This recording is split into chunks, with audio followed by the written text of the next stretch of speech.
Welcome back to the Jessie's Performance channel. This week we finally have an update on the Trans Am. It's been a roller coaster of a week. There's been all kinds of engine drama and we had a turbo issue. It's just one thing after another with this car. I even went so far as to smudge the shop to try to get some of the bad vibes out of the shop so that we can have nothing but good with this Trans Am when we take it to LS Fest. We're about a week and a half out now and we're cranking away. Everything's going pretty well. But here we go with an update on the Trans Am.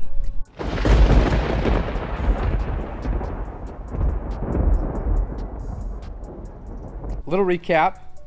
Last time we had a video on the Trans Am, I was changing the oil and it looked like metallic paint. Took the motor to Gary Ochs. Ended up having what do you have? Oh, the bore was out of round enough that we couldn't reuse the pistons.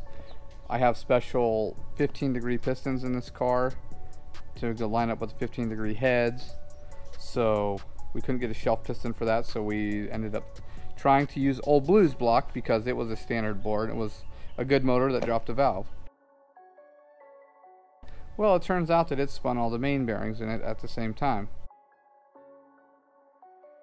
It was beating the hell out of the motor and we didn't even know it, so if the valve wouldn't have dropped in that, we would have had catastrophic bearing failure on that motor. So I had two junk blocks. Gary Ochs was nice enough to sell me one of his dart blocks that he had on the shelf. It was ready to go for 427. He helped me get it all apart, get it all cleaned up, get the block ready, get the motor all put together. I stayed late with him one night and put it all together. We had to remachine the heads.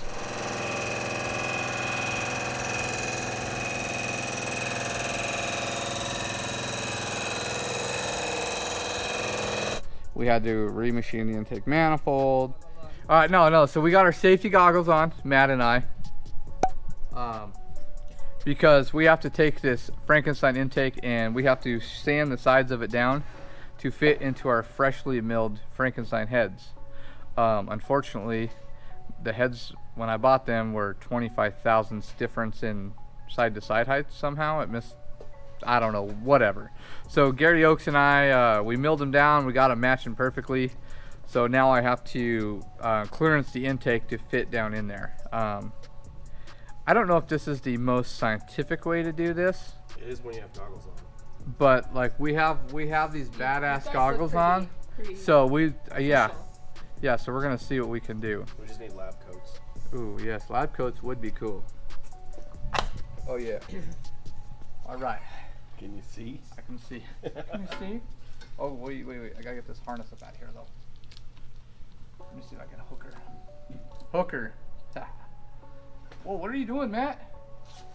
Yeah, I can't see with that down. Oh,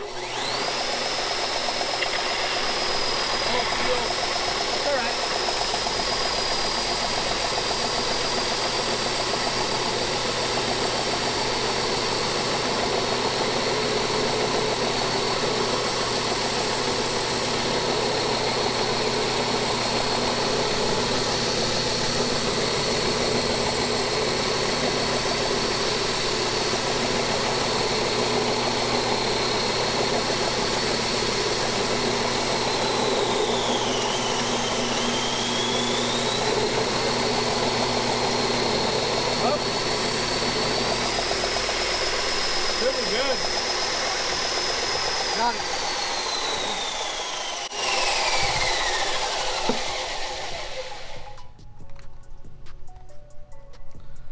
I don't like this, nope.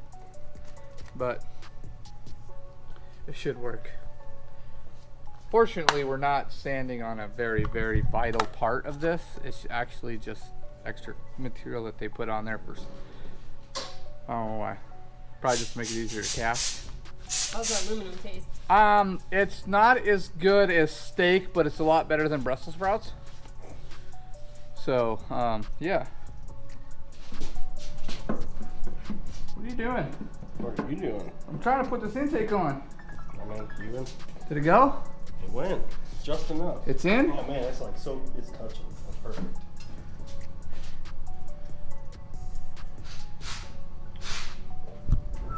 That's Toy like a toy gun. That's pretty.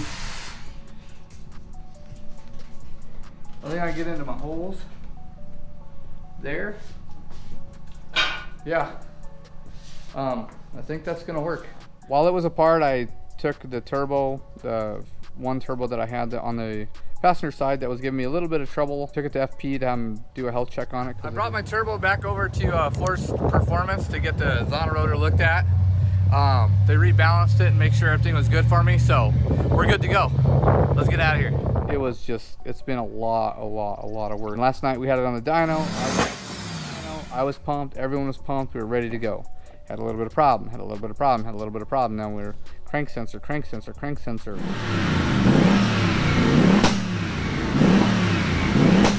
3 different crank sensors, 3 different issues. Measure the crank sensors, there's 3 different heights. Come to find out that the block wasn't machined to let the crank sensor recess enough to reach the crank trigger wheel where it needed to. So I left here at about 11:30 last night, just ready to throw in the towel, ready to burn this bitch to the ground. This morning I had a phone call with Gary. He kind of settled me down, said let's just fix it. I come in today, my main man Matt had the car on the lift. He was already taking care of the problem. He countersunk the holes in the block a little bit further, allowed the sensor to seat deeper into the block. We fired it up. We fixed a few other little leaks I had, fine-tuned some stuff. But it's Friday, it's sunny out, we're back on the dyno, and we are definitely making some power. We're heading in the right direction.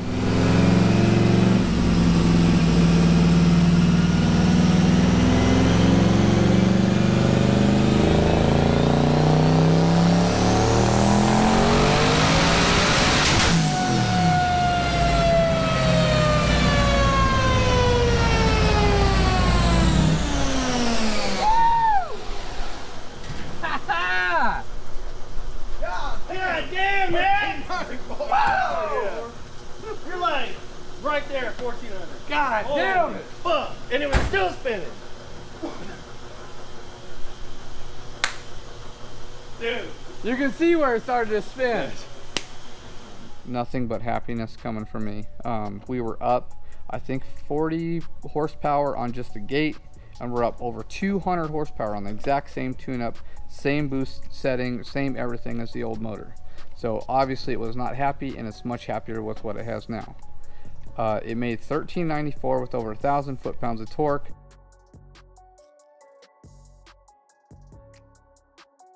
On targeted 30 pounds of boost, I think most I saw was 28 pounds of boost, because at the top of the pole from like 5,200 all the way out to 7,500, it was spinning pretty good. You could hear it in the video, it howls real bad.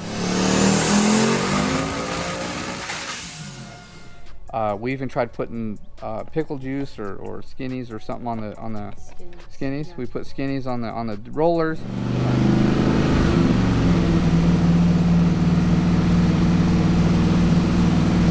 It helped a bunch. I put it in 5th gear. That helped a bunch. We cannot tame this car on the dyno. Like, there's not enough tire, there's not enough sidewall. It's just this thing is just a bad mamma jamma. Finally. Like, I'm just so happy. Shout out to everyone that's helped me. Matt, he stayed many late nights helping me. All my guys have helped me get this thing together. I have a wonderful wife. She's stuck by my side and with every decision and every dollar spent trying to get this piece of shit working. Shout out to Gary for helping me get the motor right, and to Texas Speed for getting us the parts when we needed them. I'm just like, you can't see it, but I'm like super, like, I'm just exploding with excitement right now. So yeah. You say that with a straight face. I know. It's just how I am. Yeah, I'm just super happy. I'm ready to take this thing down the highway and see if I can't knock the tires off at 120. All right, y'all, that's it for this week. Make sure you tune in every Sunday at 8:30 p.m. to catch our latest videos. And if you're going to be in Vegas and you're coming to LS Fest, make sure you come by the LSX booth and check out the Trans Am. Till next week.